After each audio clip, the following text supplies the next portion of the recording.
ወገኖች እንደምን አላችሁ? እግዚአብሔር የተመሰገነ ይሁን። እኔ በጣም ደህና ነኝ። ጌታ የተባረከ ይሁን። ድሮ አንድ መዝሙር ነበር በጣም የምንዘምረው፣ ኢየሱስ ሙሉ ነው ሁሉም በሁሉ ነው እያልን የምንዘምረው መዝሙር ነበረ። እንግዲህ ካገኛችሁት ዘምሩ ወገኖች፣ በጣም ደስ የሚል መዝሙር ነው። ኢየሱስ ሙሉ ነው፣ ኢየሱስ ሁሉም በሁሉ ነው። እንግዲህ እንደምናውቀው በሰው ሕይወት ውስጥ ካሉ ትልልቅ ትግሎች አንዱ አልበቃኝም ወይም ጎሎኛል የሚል ስሜት ነው። በብዙዎቻችን በሰዎች ሕይወት ውስጥ የሚኖር ነገር ነው። ይህ በቂ እውቀት የለኝም፣ በቂ ሀብት የለኝም፣ በቂ ውበት የለኝም፣ መንፈሳዊ አይደለሁም፣ ስኬታማ አይደለሁም፣ ተቀባይነት የለኝም የሚሉ ነገሮች ማለት ነው። ሰዎች እነዚህን ባዶነታቸውን ለመሙላት እንግዲህ ዓመታትን ሲባክኑ እንመለከታለን። አንዳንዶች ስለ ስኬት በማሰብ፣ አንዳንዶች በሃይማኖት፣ አንዳንዶች በግንኙነት፣ አንዳንዶች በመዝናኛ፣ አንዳንዶች ደግሞ በማህበራዊ እውቅና ይሞክሩታል፣ ይባክናሉ፣ ይሞክሩታል። አንዳንዶች ደግሞ ከመጽሐፍ ቅዱስ ውጪ በሆነ መንገድ መንፈሳዊ ተሞክሮችን ሁሉ ይሞክራሉ፣ በቃ የበለጠ መንፈሳዊ ለመሆን። ነገር ግን ከዚህ ሁሉ በኋላ ልባቸው አሁንም ገና ተጨማሪ ሌላ ነገር ያስፈልግሃል፣ የለህም እኮ ብሎ ለልቡ ይናገራል። ጳውሎስ ግን በቆላስያስ ምዕራፍ 2 ከ9 እስከ 10 ባለው ክፍል ውስጥ ከዚህ ነፃ የሚያወጣ ነገር ይነግረናል። ነፃ እንድንወጣ የሚረዳንን ነገር ይነግረናል። ምንድነው እሱም የሚለው? ክርስቶስ ካላችሁ ነፍሳችሁ በእውነት የሚያስፈልጋት ነገር ሁሉ አላት ይላል። ክርስቶስ ካላችሁ ነው። ግን ክርስቶስ ካላችሁ ነፍሳችሁ በእውነት የሚያስፈልጋትን ነገር ሁሉ አግኝታችኋል፣ አላችሁ። በቃ እርካታ ሊኖራችሁ ይገባል ብሎ ይደመድማል ሐዋርያ ጳውሎስ። አንድ ሰው ሲጠማው የጨው ውሃ ቢጠጣ፣ ነገር ግን በጠጣ ቁጥር ጥማቱ እየጨመረ ነው የሚሄደው። ዓለም የምትሰጠውም እንዲህ አይነት ነው። በቃ እንዲህ አይነት እርካታ ነው።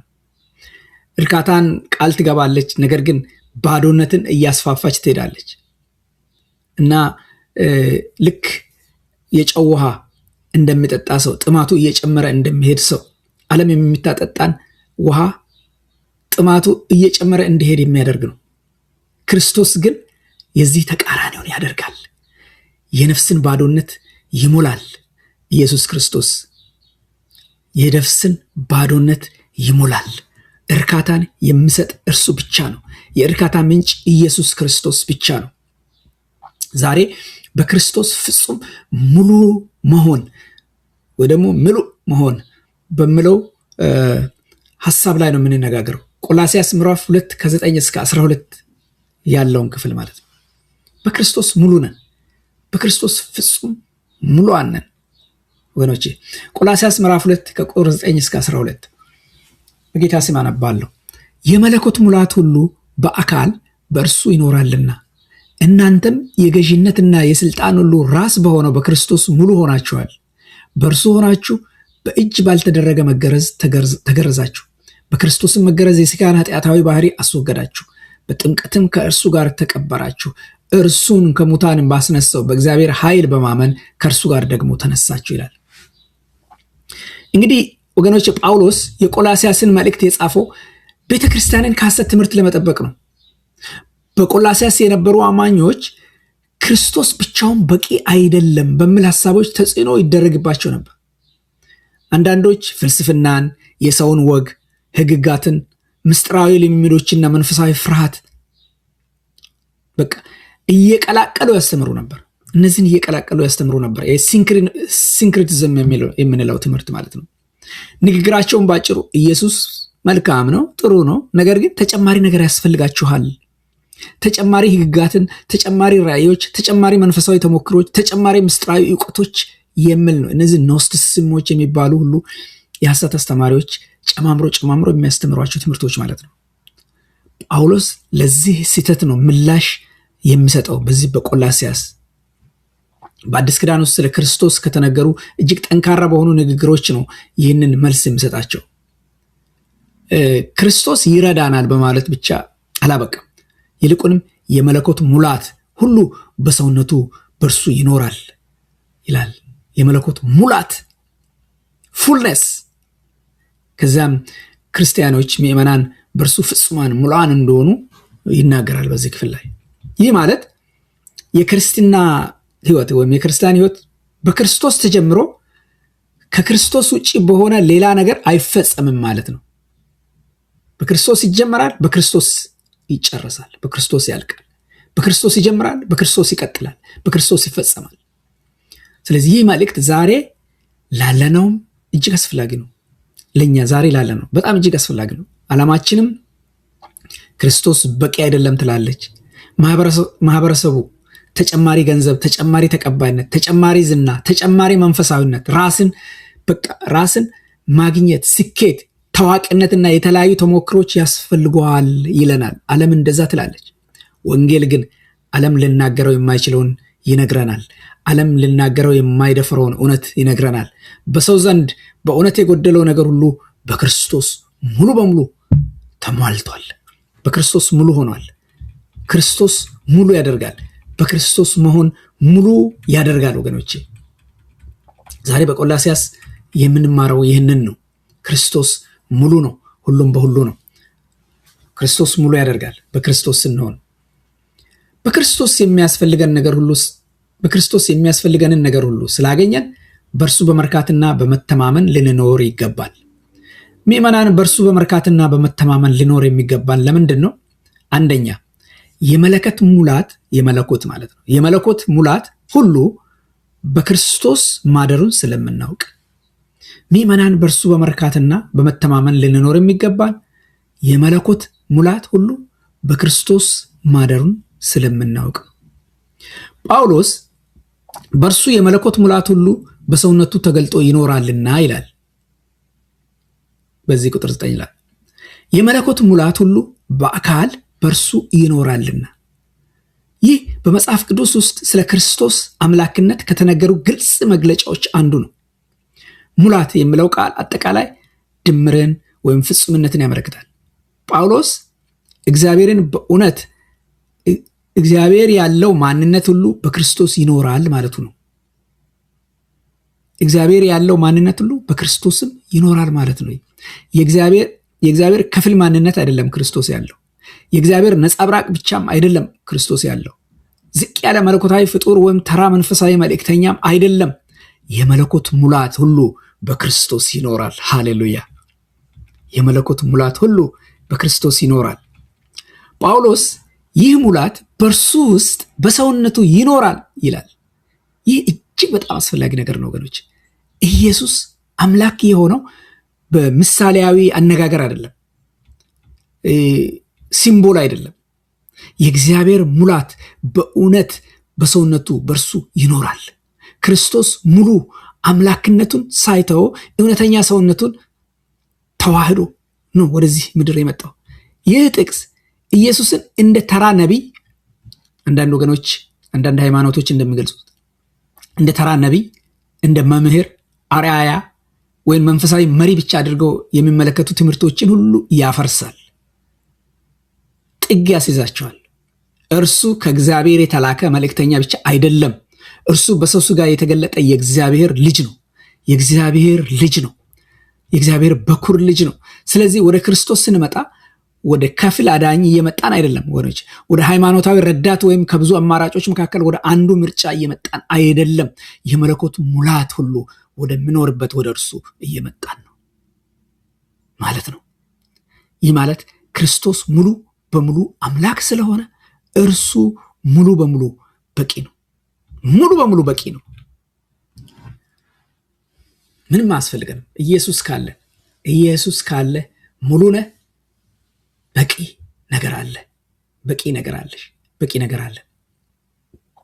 ለምሳሌ አንድም ሙሉ ከተማ ለምሳሌ አዲስ አበባን ብትወስዱ በባትሪ ለማብራት እንደመሞከር አስቡት። በባትሪ ከተማውን በሙሉ ለማብራት ባትሪ የከተማውን ሁሉ ፍላጎት ሊሸከም አይችልም፣ ማሟላት አይችልም። ነገር ግን ትልቅ የኤሌክትሪክ የኃይል ማመንጫ ጣቢያ ብኖራትሳ አዲስ አበባ አሁን እንዳላት ማለት ነው። ስለዚህ የከተማን ሁሉ የመብራት ፍላጎት በቀላሉ ያሟላል ማለት ነው። ከዳር እስከ ዳር መብራት ያገኛል። ብዙ ሰዎች የዘላለም ሕይወታቸውን፣ ሰላማቸውንና ማንነታቸውን፣ ሸክማቸውን ሊሸከሙ በማይችሉ ደካማ ነገሮች ላይ ያስደግፋሉ። ልክ እንደ ቅድም እንዳልኳችሁ እንደ ባትሪ ከተማን በባትሪ ለማብራት እንደመሞከር ማለት ነው። ይህ ማለት ሸክማቸውን ሊሸከሙ በማይችሉ ደካማ ነገሮች ላይ ለምን እምነታችንን እናስደግፋለን? ክርስቶስ ግን ደካማ ምንጭ አይደለም። የእግዚአብሔር ሙላት ሁሉ በእርሱ ይኖራል። የእኛን የሁላችንን የነፍስ ሸክም ሁሉ ሊሸከም ይችላል። የእያንዳንዳችንን የነፍስ ሸክም ሊሸከም ይችላል። የሰውን ልጅ ሁሉ የነፍስ ሸክም ሊሸከም የሚችል ነው ጌታ። ሙሉ ነው፣ እርሱ ሙሉ ነው፣ ሁሉም በሁሉ ነው። ይህ ማለት ለክርስቶስ ያለን አመለካከት ከፍ ያለ የተቀደሰን ለአምልኮ የተዘጋጀ መሆን አለበት። ስለ ክርስቶስ ያለን አመለካከት ዝቅተኛ ከሆነ የክርስትና ሕይወታችን ሁልጊዜ ደካማ ይሆናል። ኢየሱስ ረዳት ብቻ ከሆነልን ሌላ ረዳት ፍለጋ መሄዳችን አይቀርም። ነገር ግን ኢየሱስ የእግዚአብሔር ሙላት በሰውነቱ የተገለጠ አምላክ መሆኑን ካወቅን በፊቱ እንሰግዳለን፣ እንታመናዋለን፣ እናመልከዋለን፣ በእርሱም ውስጥ እናርፋለን። ወገኖቼ በእርሱም ውስጥ እናርፋለን። በክርስቶስ የሚያስፈልገንን ነገር ሁሉ ስላገኘን በእርሱ በመርካትና በመተማመን ልንኖር ይገባል። ምዕመናን በእርሱ በመርካትና በመተማመን ልንኖር የሚገባን ለምንድን ነው? ሁለተኛ የሚያስፈልገን ሙላት ሁሉ ዛሬም ቢሆን የሚገኘው በክርስቶስ ብቻ መሆኑን ስለምናውቅ። የሚያስፈልገን ሙላት ሁሉ ጊዜ ዛሬም ቢሆን ማለት ነው የሚገኘው በክርስቶስ ብቻ መሆኑን ስለምናውቅ። ጳውሎስ በመቀጠል ምንድን ነው ብለው? በእርሱ ሆናችሁ ተሞልታችኋል። ሃሌሉያ! እንዴት ደስ ይላል! በእርሱ ሆናችሁ ተሞልታችኋል ይላል። እናንተም የገዥነትና የስልጣን ሁሉ ራስ በሆነው በክርስቶስ ሙሉ ሆናችኋል ይላል። በሌላ ትርጉም በክርስቶስ ሙሉ ሆናችኋል። ሙሉ። ይህ አረፍተ ነገር ለእኛ ለምዕመናን ትልቅ በእውነት መጽናኛ ነው። ልባችንን የሚያሞቅ ነው። ልባችንን ደስ የሚያሰኝ ነው። በክርስቶስ ያለው ሙላት ከኛ ከምዕመናን የተሸሸገ አይደለም። በእርሱ በመኖራችንና በመተባበራችን ከእሱ ጋር በመሆናችን የእርሱን ብቃት ተካፋዮች እንሆናለን። የእርሱ ብቃት ተካፋዮች እንሆናለን። ጳውሎስ አማኞች አምላክ ይሆናሉ ማለቱ አይደለም። እዚህ ቦታ አንዳንዶች እንደሚሉት፣ አንዳንድ የሐሰት አስተማሪዎች እኛ አማልክት ነን እንደሚሉት አይደለም። እኛም እግዚአብሔር ነን እንደሚሉት አይደለም። ግን ብቃቱን እንካፈላለን። በእርሱ ስንሆን ሙላቱን እንካፈላለን። ይልቁንም አማኞች ከክርስቶስ ጋር ባላቸው አንድነት ለደህንነት፣ ለድነት ተቀባይነትን ለማግኘትና በእግዚአብሔር ፊት ላላቸው መንፈሳዊ አቋም ሙሉ ናቸው ማለት ነው። ሙሉ ሆነዋል። በሱ ሙሉ ነን። ሌላ አዳኝ፣ ሌላ አማላጅ፣ ሌላ ስርዓት፣ ሌላ ምስጢራዊ እውቀት ወይም የምንወጣው ሌላ መንፈሳዊ መሰላል አያስፈልገንም፣ ከቶ አያስፈልገንም። በክርስቶስ ተቀባይነት አግኝተናል። በክርስቶስ ተምረናል፣ ይቅር ተብለናል፣ ታርቀናል። ከአብ ጋር እርስ በርሳችን ልጆች ሆነናል። መንፈሳዊ አቅርቦትን ሁሉ አግኝተናል፣ አለን። በእግዚአብሔር ፊት ያለን አቋም ሙሉ ሆኗል። ስለዚህ ሐሰተኛ መምህራን ክርስቶስ ሲደመር ሌላ ነገር ይሉ ነበር በቆላስይስ መጽሐፍ። ጳውሎስ ግን ክርስቶስ ብቻውን በቂ ነው፣ ክርስቶስ ብቻውን በቂ ነው ይላል። ክርስቶስ ብቻውን ሙሉ ነው ይላል። ይህ ማለት ምዕመናን እኛ በዚህ ህይወት ውስጥ ሁሉንም ነገር ያውቃሉ ወይም ፍጹማን ሆነዋል ማለት አይደለም። አሁንም እናድጋለን፣ እያደግን እንሄዳለን፣ አሁንም እንበስላለን፣ አሁንም ከኃጢአት ጋር እንታገላለን። ነገር ግን በክርስቶስ ያለን አቋም ፍጹም ሙሉ ነው። ሃሌሉያ! ክብር ለጌታ ይሁን። በእግዚአብሔር ተቀባይነትን ለማግኘት አናድርግም። ይልቁንም ቀድሞውኑ በክርስቶስ ተቀባይነትን ስላገኘን እናድጋለን። ብዙ ምዕመናን በንጉሥ ማዕድ ላይ ተቀምጠው እንደ መንፈሳዊ ለማኝ ይኖራሉ። እንደ ለማኝ እግዚአብሔር በልጁ የሰጣቸውን ነገር አሁንም ፍለጋ ይባዝናሉ። ኦልሬዲ ሙሉ አድርጓቸው ሰጥቷቸው ባርኳቸው፣ ባርከኝ ይላሉ። ባርኳቸው፣ ከሙሉነቱ አፍስሶላቸው እንደወድ አድርጎላቸው ባርኳቸው። አሁንም ጥማት ላይ፣ አሁንም ፍለጋ ላይ፣ አሁንም መኳተን ላይ የሚያሳዝን ህይወት ይባዝናሉ። እርሱ ኦልሬዲ በልጁ በኩል የሰጣቸውን ነገር፣ እግዚአብሔር በልጁ ያፈሰሰላቸውን ነገር አሁንም ፍለጋ ይባዝናሉ። ኦልሬዲ እኮ በእጃቸው አለ። በክርስቶስ ከሆኑ ኦልሬዲ ሙሉ ናቸው። አሁንም ግን ይባዝናሉ። ከዚህ እግዚአብሔር ይጠብቀን ወገኖች። አንድ ምስኪን ሰው አንድ ሀብታም ዘመዱ ትልቅ ርስት እንደተወለት የምስራች ደረሰው። ነገር ግን የህግ ሰነዱን ከፍቶ ስላላየ ያንን ሳይጠቀም በወረቀት ላይ ሀብታም ነበር። ነገር ግን በተግባር እንደ ድሃ ይኖር ነበር። ከፍቶ አልተጠቀመማ። ወርሷል፣ ግን ከፍቶ አልተጠቀመም። ልክ ብዙ ክርስቲያኖችም እንደዚሁ ናቸው። በክርስቶስ መንፈሳዊ ሙላት ውስጥ ነን። በሱ በመንፈሳዊ በሙላቱ ውስጥ ነን። ነገር ግን ያላቸውን ነገር ስላልተረዱ፣ ያለንን ነገር ስላልተረዳን እንደተተወን፣ እንደ ባዶና እንደተሸነፍን ሆነን እንኖራለን። በረከታችንን ስለማናውቅ እግዚአብሔር በእኛ ላይ ያፈሰሰውን በረከት በልጁ በኢየሱስ ክርስቶስ ያደረገንን ሙላት ሳንረዳ ማለት ነው። ይህ ልክ በባህር ውስጥ ቆሞ የውሃ መቅጃ ይዞ ውሃ በኖረኝ ኖሮ ብሎ እንደሚያለቅስ ሰው ነው ማለት ነው። በመንፈሳዊ ሁኔታ ብዙ ምዕመናን የሚያደርጉት ይህንን ነው። ክርስቶስ አላቸው፣ ነገር ግን በቂውን ነገር ሌላ ቦታ እንዳለ አድርገው ማውራታቸውን ይቀጥላሉ።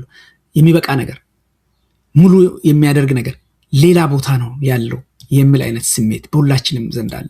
አሁንም ጥማት፣ አሁንም በቃ የማይረካ ልብ። ይህ በቀጥታ እረፍትና እርካታ ላጣች ነፍስና በቃ ለምትባዝን ነፍስ የምናገር መልእክት ነው ወገኖች። ይህ የቆላስይስ መልእክት ዓለም ራሳችሁን አሟሉ፣ ሙሉ አድርጉ ትለናለች። ወንጌል ግን እኛ ለራሳችን ልናደርገው ያልቻልነውን እግዚአብሔር በክርስቶስ እንዳደረገው ይነግረናል። ሙሉ እንዳደረገን፣ ከክርስቶስ ሙላት እንደተካፈልን፣ በቃ ሙሉ እንዳደረገን ይነግረናል ወንጌል። መንፈሳዊ ማንነታችን የተገነባው በእኛ ስራ አይደለም ወገኖች፣ በክርስቶስ ስራ ነው። ክርስቶስ በመስቀል ላይ ሆኖ በሰራለን ስራ ነው። ስለዚህ እኔና እናንተ ምዕመናን ሁላችንም እንድልንል ይገባል።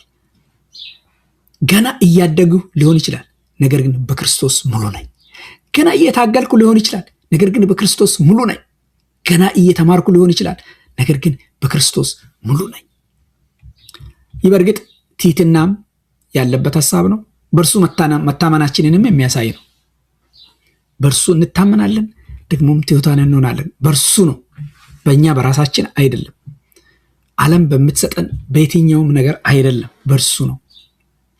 በክርስቶስ የሚያስፈልገንን ነገር ሁሉ ስላገኘን በእርሱ በመርካትና በመተማመን ልንኖር ይገባል። ምዕመናን በእርሱ በመርካትና በመተማመን ልንኖር የሚገባን ለምንድን ነው? ሶስተኛ፣ ስልጣን ሁሉ ከክርስቶስ በታች መሆኑን ስለምንረዳ። የትኛውም ስልጣን ሁሉ ከክርስቶስ በታች መሆኑን ስለምንረዳ ጳውሎስ ሲያጠናቅቅ እርሱም ምንድነው? ለስልጣናትና ለኃይላት ሁሉ ራስ ነው፣ እርሱም ለስልጣናትና ለኃይላት ሁሉ ራስ ነው ይላል። ምንድነው የሚለው? በሌላኛው ትርጉም እናንተም የገዢነትና የስልጣን ሁሉ ራስ በሆነው በክርስቶስ ሙሉ ሆኗቸዋል። የገዢነትና የስልጣን ሁሉ ራስ። ሃሌሉያ! ራስ በእርሱ በሆነው በክርስቶስ ሙሉ ሆኗቸዋል። ይህ በቆላስይስ ስለነበሩ ምዕመናን በጣም አስፈላጊ ነገር ነበር። ምክንያቱም የሐሰት ትምህርቶች ምዕመናንን በመንፈሳዊ ኃይላት፣ በመላእክት፣ በማይታዩ ኃይላትና በሃይማኖታዊ አማላጆች ፍርሃት ውስጥ ይከቷቸው ነበር፣ ያስጨንቋቸው ነበር። ጳውሎስ ግን ክርስቶስ ለስልጣናትና ለኃይላት ሁሉ ራስ ስለሆነ ምዕመናን ሌሎች መንፈሳዊ ስልጣናትን መፍራት ወይም መከተል አያስፈልጋቸውም ብሎ ነው የምናገረው። አያስፈልጋቸውም። ምክንያቱም እርሱ ራስ ነው። ራስ የሚለው ቃል እዚህ ላይ ገዥ፣ የበላይ ከፍተኛ ስልጣን ያለው ማለት ነው። ከክርስቶስ በላይ ያለ ዙፋን የለም። ከክርስቶስ በላይ ያለ መልአክ የለም። ከክርስቶስ በላይ ያለ ጋኔንም የለም። ከክርስቶስ በላይ ያለ ምድራዊ ኃይል የለም። ከእርሱ አገዛዝ ውጭ ያለ ድብቅ ኃይል የለም፣ ከቶኑ የለም። ይህ ማለት ምዕመናን በክርስቶስ ያላቸው ሙላት በሉዓላዊ ጌታ አገዛዝ ስር ያለ ነው ማለት ነው። እኛ ፍጹም የሆነውን ደካማ አዳኝ ውስጥ አይደለም ማለት። እኛ ፍጹም የሆነው በቃ በደካማ አዳኝ ውስጥ ሆነን አይደለም፣ በሁሉ ላይ በሚነግሰው በእርሱ ውስጥ ሆነን ነው። ይህ ለእኛ በእርሱ ለምናምን እጅግ ትልቅ መጽናኛ ነው ወገኖች። ክርስቶስ ሙሉ ነው። ሙሉ ሆኖ ነገር ግን ሉዓላዊ ባይሆን ኖሮ ከጭንቀት ነፃ አንሆንም ነበር። ክርስቶስ ሉዓላዊ ሆኖ ነገር ግን ሙሉ ባይሆን ኖሮ አሁንም ከጥያቄ ነፃ አንሆንም ነበር። እርሱ ግን በመለኮትነቱ ሙሉ፣ በስልጣኑም የበላይ ነው። ሃሌሉያ! በስልጣኑም የበላይ ነው። ስለዚህ አንድ ሕፃን አባቱ ነቅቶ እንደሚጠብቀው ማለት ነው፣ ጠንካራ እንደሆነና ሁኔታዎችን ሁሉ እንደሚቆጣጠር ካወቀ በብርቱ ማዕበል ውስጥ እንኳን በሰላም ይተኛል። በአባቱ ታምኖ ማለት ነው። ማዕበሉ ሊጮህ ይችላል፣ ነገር ግን ሕፃኑ የሚያርፈው የሚጠብቀው ማን እንደሆነ ስለሚያውቅ ነው። እኛም ምእመናን በክርስቶስ ያመነን ፍርሃት፣ ተጽዕኖ፣ ፈተናና መንፈሳዊ ውጋ በሞላበት ዓለም ውስጥ እንኖራለን። ነገር ግን ጌታችንና መድኃኒታችን ክርስቶስ ኢየሱስ ጠባቂያችን ነው። የነገስታት ንጉሥ፣ የጌቶች ጌታ፣ የኃያላን ሁሉ ኃያል፣ ከስልጣናት ሁሉ በላይ የሆነ ባለስልጣን እርሱ ጠባቂያችን ነው። እርሱ ብርቱ ነው። እርሱ ሁሉንም ይቆጣጠራል። ይህ ማለት ለፍርሃት መንበርከክ የለብንም ማለት ነው። በዚህ ዘመን ለኃይላት፣ ለስልጣናት ተሸማቀን መኖር የለብንም ማለት ነው። ከክርስቶስ ውጭ መንፈሳዊ ዋስትና መፈለግ የለብንም ማለት ነው።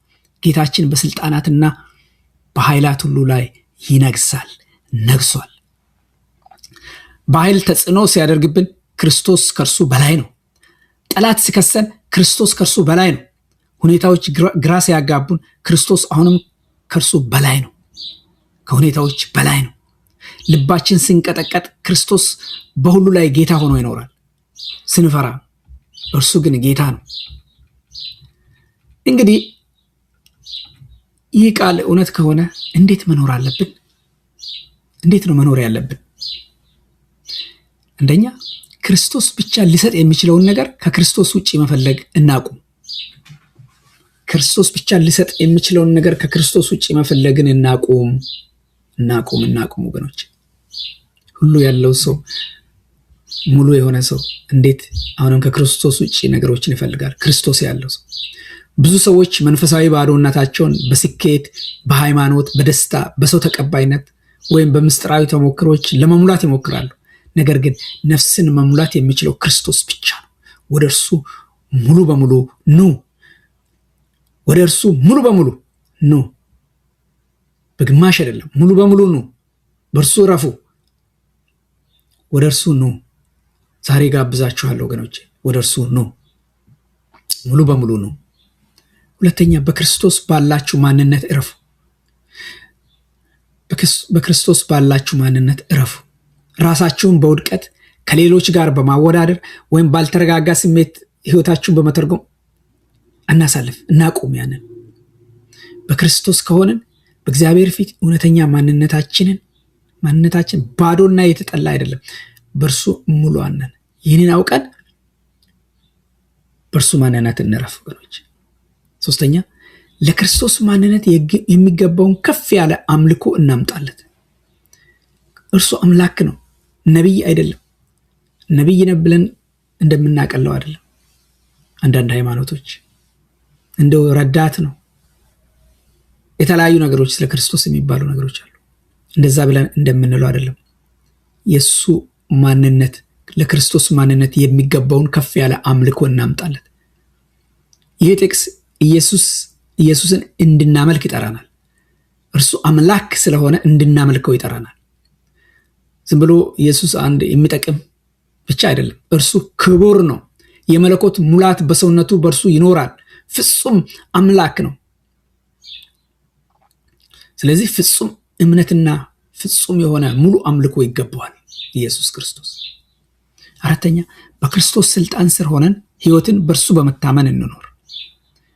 እሱ ባለስልጣን ሁሉ ከስልጣናት በላይ ከኃይላት በላይ ባለስልጣን ስለሆነ በክርስቶስ ስልጣን ስር ሆነን ህይወትን በእርሱ በመታመን እንኖር። ስለ ወደፊቱ መጨነቅ አያስፈልገንም ማለት ነው። በፍርሃት ተገዝተን መኖር አያስፈልገንም ማለት ነው። ክርስቶስ በስልጣናትና በኃይላት ሁሉ ላይ ራስ ስለሆነ በእርሱ በመታመን ልንኖር ያስፈልጋል ወገኖች። መጨረሻው ክርስቶስ በቂ ነው ብላችሁ ስበኩ።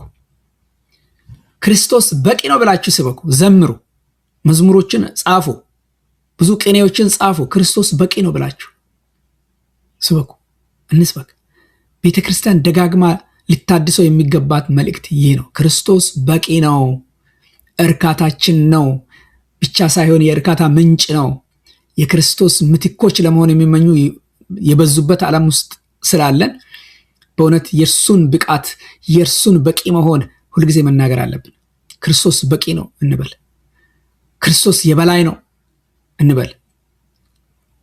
በግልጽ መናገር አለብን ይህንን እያለን።